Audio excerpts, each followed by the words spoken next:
There is a group of parents in southern Manitoba. I want to switch topics for Mm-hmm. just a second here and get into these five dark agendas that are going on in schools right now, if you don't mind.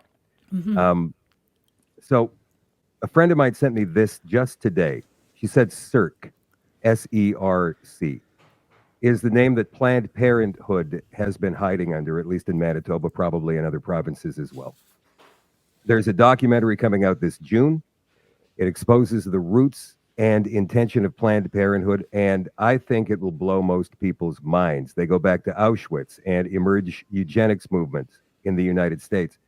Again, why are our tax dollars funding organizations that aim to pit children against parents, to separate the child from the parent, to say that parents have no rights, and to sexualize our children and lobby against the laws that are meant to protect our children from grooming and sexual exploitation? She went on to say, in Manitoba in 2021, a FIPA request revealed that Manitoba education stakeholders, and again, that word always mystifies me because they never tell us who the stakeholders actually are, were being kept secret from the public. The names of the organization or entities or people were all redacted. What do you want to bet that Planned Parenthood is on Manitoba Education's list of stakeholders? She wants to know from me how we can go out finding out who these stakeholders are. I say, well, you're going to have to do a Project Veritas secret mic and camera because that's the only way you're going to get this information out of these people. We still don't know, Tasha, who is controlling the agenda because when you talk to an MLA in any province, they say, I don't know what you're talking about. When Mm-hmm. you go speak to a deputy minister who's part of the bureaucracy, they say, that's a school level problem. Go talk to the trustees.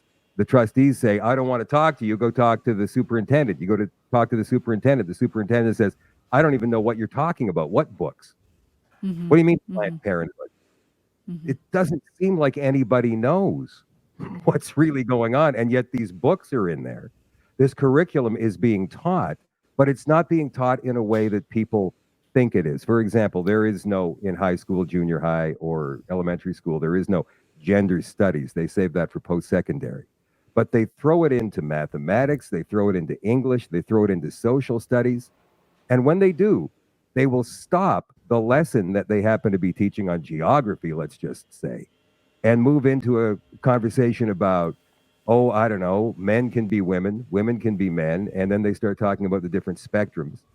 And finally, the non binary topic comes in as that flag hangs in the back of the classroom. How much Mm-hmm. investigation on this have you done? And what are these five dark agendas that are in play right now?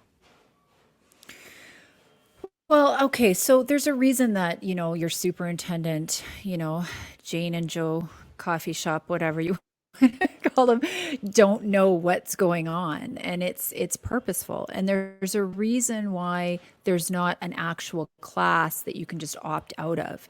These are ideologies that are embedded throughout all of the subject matter, and that's how fifth generational warfare works. There's a very interesting document called the Toronto Protocol 666. Yes, I'm not lying. It's called the Toronto Protocol 666. And it was kind of thrown off in the early 90s as like a conspiracy theorist, but I would encourage people to have a look at that because they talk about, I don't know how many Masons got together, but they talk about how they will create chaos and bring order out of chaos and to usher in their new world order. And one of the ways that they do that is effectively is by breaking family legacy and generational knowledge that's passed down. That's why there's been an attack on the family unit and even community unit. And now we're going so far as attack on the gender. And there was an attack on the sexes with the feminist movement. Now, you have to kind of understand that how these agendas work is they hide behind virtuosity. They hide behind these ideals. They have literally weaponized human compassion, the things that they know us better than we know ourselves. And so they use things like right now the campaign that love is love. And so if you don't hop on the bandwagon of the group think, then you are the enemy. You are the bigot, the transphobe, the racist, the climate denier, all of the things. You become the danger. This is like a neo-Marxist playbook that they've been using over and over again. And if you look at every totalitarian regime, the 3 points that they really break down are changing the language, changing the culture, and changing the borders. And like that's exactly what's happening right now. So the 5 dark agendas are globalist agendas, and they are embedded through all public schooling and private schooling, I would say, especially here in Canada, because private schools take a huge chunk of their portion from funding from the government. So that's why they all locked down and had to adhere to everything. Everything is around money, right? And that is how they're controlling all of us, is through mind control.